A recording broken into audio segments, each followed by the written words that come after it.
now let us solve a problem regarding the simple Brayton cycle. The problem that we have to solve is the following. So we have air enters the compressor of a gas turbine at 100 kilopascal and 15 degrees C. The pressure at the outlet of the compressor is 0.5 megapascal. Okay, we started at 100 kilopascal, so 0.1 megapascal, and the pressure, the highest pressure is 0.5 megapascal, so our pressure ratio is equal to 5.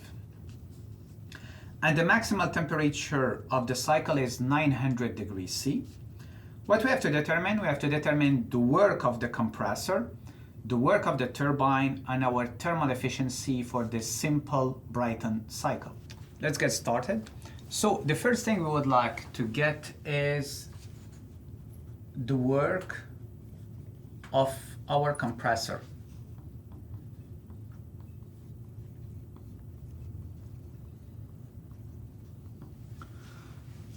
So we know, if we look at the TS diagram, that the compressor is increasing the pressure from P1 to P2, and ideally, for a simple ideal Brayton cycle, the process has to be isentropic.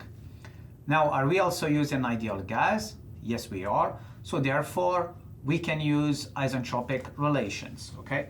And the one that we'll be using is the one linking the temperature with the pressure, okay? Why? Because we know that the work of the compressor is equal to what? Is equal to H1 minus H2. If you apply the first law of thermodynamics, it's isentropic, so it's adiabatic and reversible. And now, since we are dealing with an ideal gas, the variation in enthalpy is only a function of temperature. We can assume Cp constant, so this will give us Cp T1 minus T2. So if we know T1, which is given, and we calculate T2, so we can get the work of our compressor, okay? So to get T2, we can use isentropic relation, and the one that we'll be using is this one. P2 over P1 is equal to what? Is equal to T2 over T1 exponent K over K minus 1, okay?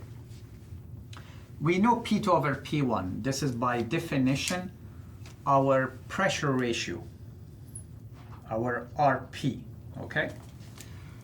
But what we are looking for is T2. So therefore, we'll say that this is equivalent to say that T2 over T1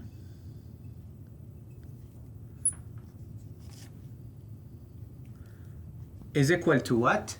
Is equal to P2 over P1 exponent K minus 1 over K. And from here we can write that T2 is equal to T1 cross P2 over P1 exponent K minus 1 over K.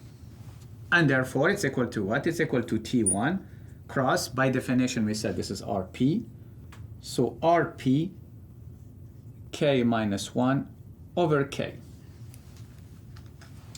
So, and this will give us T1 is equal to 288.2 Kelvin, 15 degrees C. Cross our RP is 5. This is our 0.5 megapascal over 0.1 megapascal. Exponent K minus 1 over K with K is equal 1.4. And this will give us a temperature T2 is equal to, are we expecting a higher temperature? Yes, we are, because we are compressing our gas. And indeed, we get 456.6 Kelvin. So now we have all the ingredients to calculate of our work of the compressor. The work of the compressor is equal Cp T1 minus T2. So it's equal to Cp 1.0035. Remember that we are assuming CP constant under standard conditions. T1 was 288.2. We just got T2 as 456.6 Kelvin. And this will give us a work of a compressor is equal to minus 169 kilojoules per kilograms. At this point, we can see that the work of the compressor is quite high compared to the work of the pump, for example, when we were dealing with a Rankine cycle. And why the difference is that because in this case, we are compressing a gas, okay? We're not compressing a liquid, for example, when we were dealing with a Rankine cycle. Now that we have just calculated the work of the compressor, the second step is to get the work of our turbine. Work of the turbine.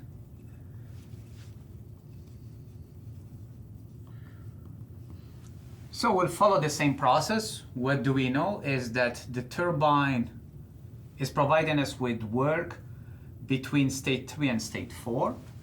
So the work of the turbine is equal to H3 minus H4, okay? The process is isentropic, so therefore there is no heat involved because isentropic means adiabatic and reversible.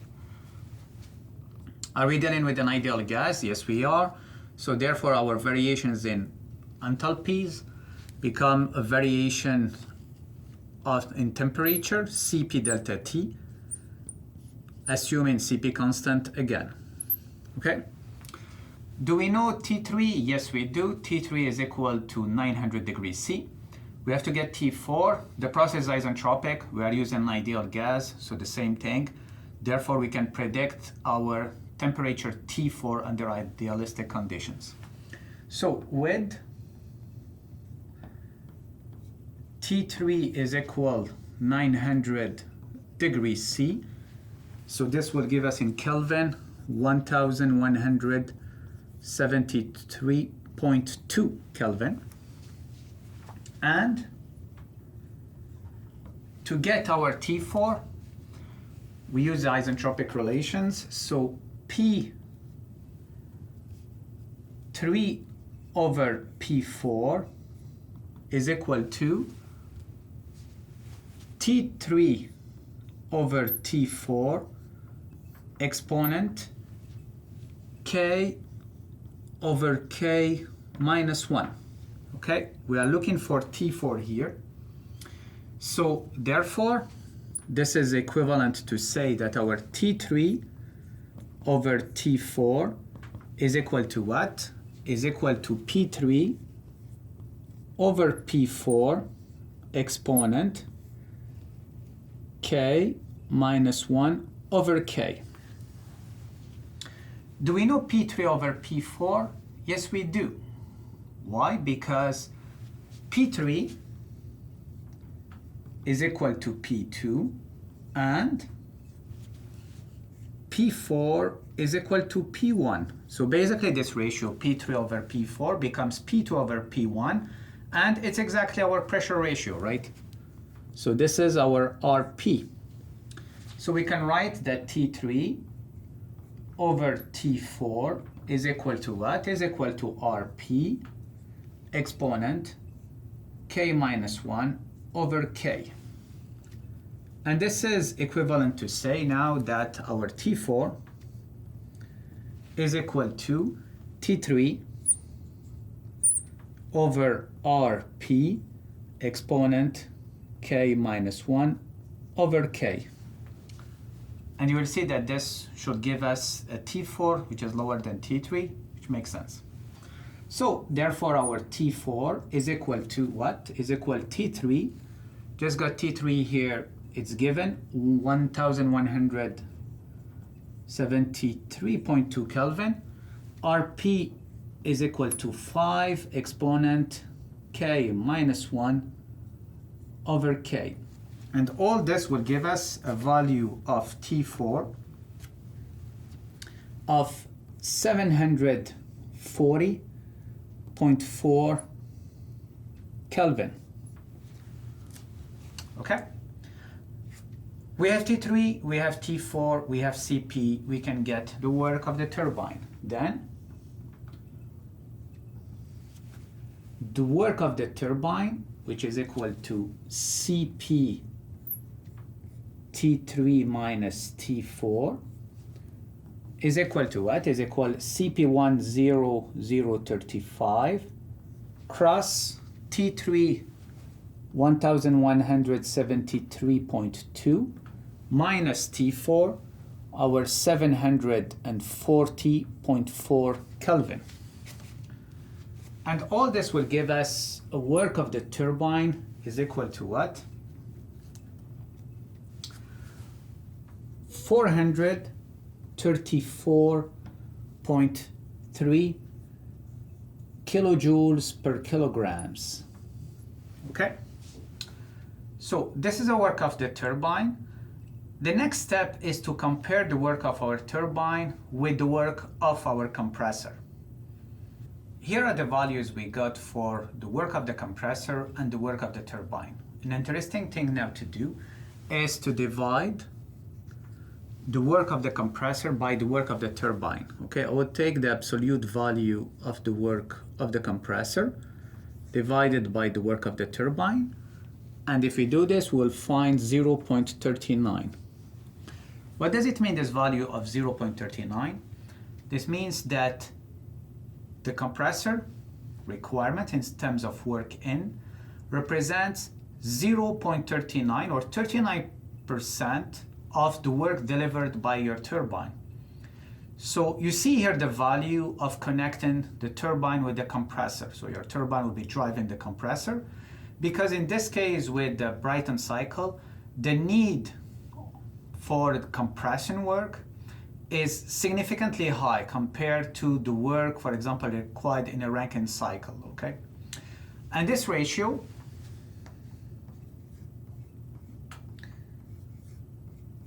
we call that the backwork ratio.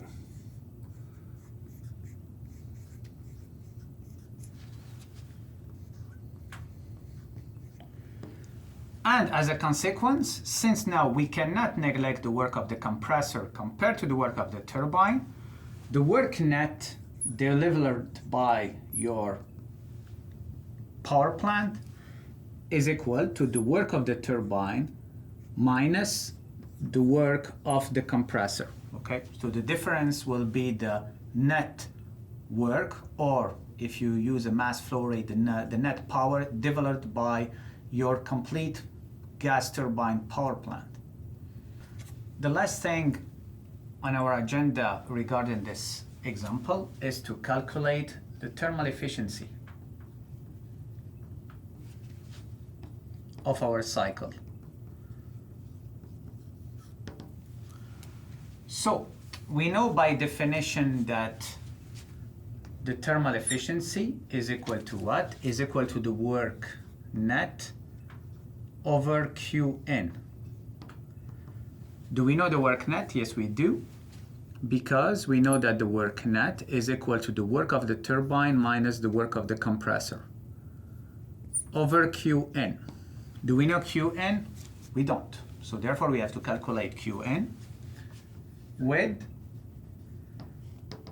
Qn. The process is isobaric from 2 to 3, and it's equal to H3 minus H2.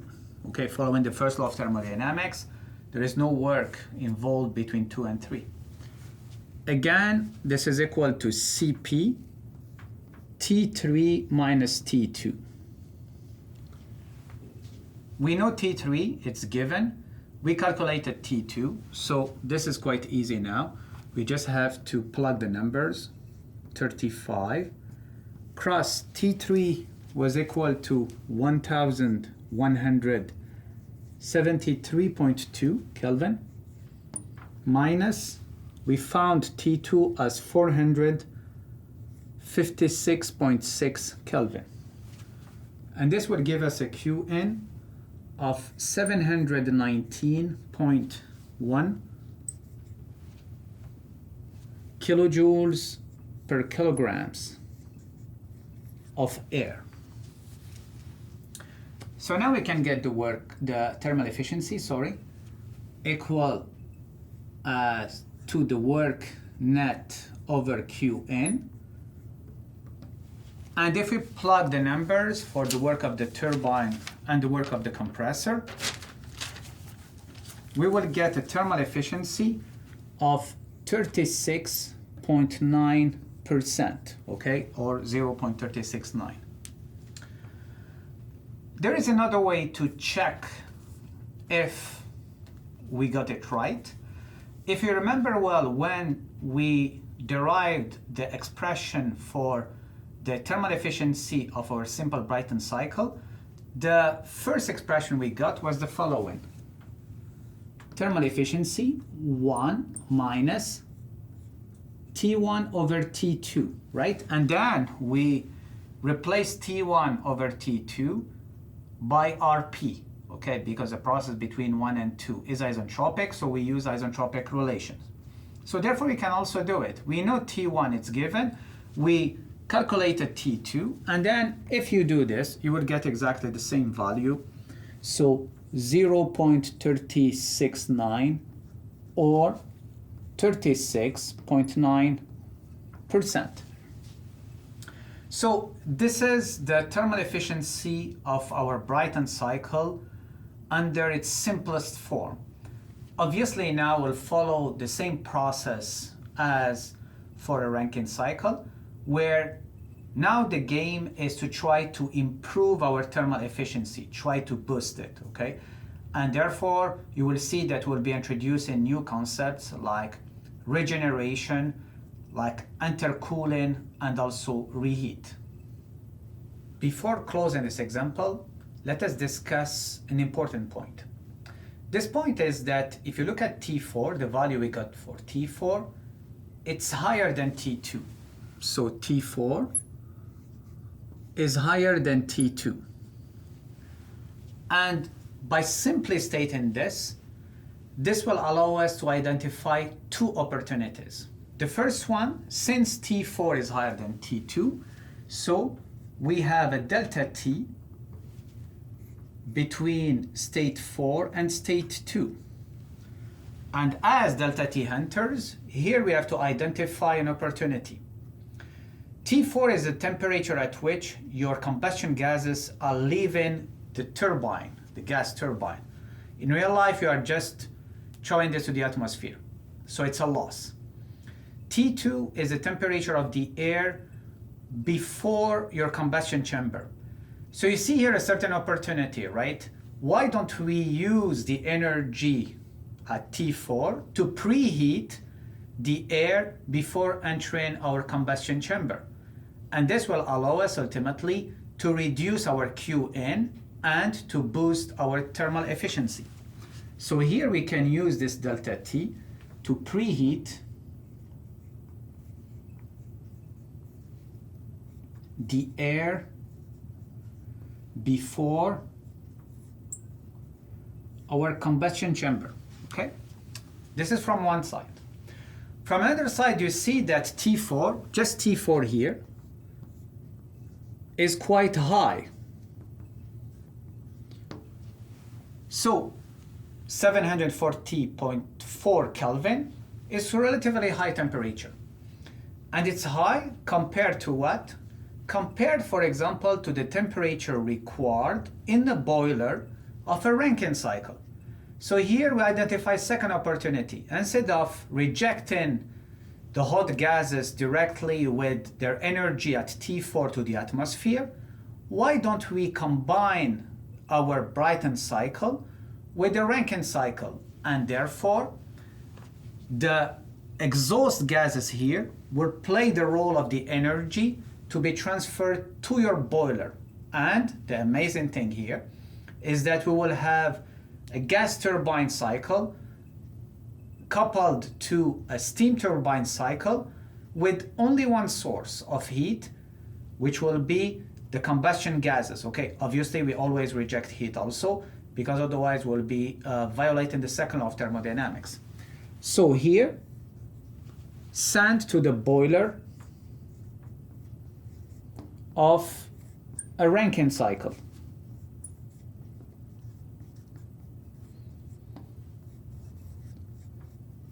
And soon we'll be calling this combined cycle, okay? Gas power cycle with a steam power cycle.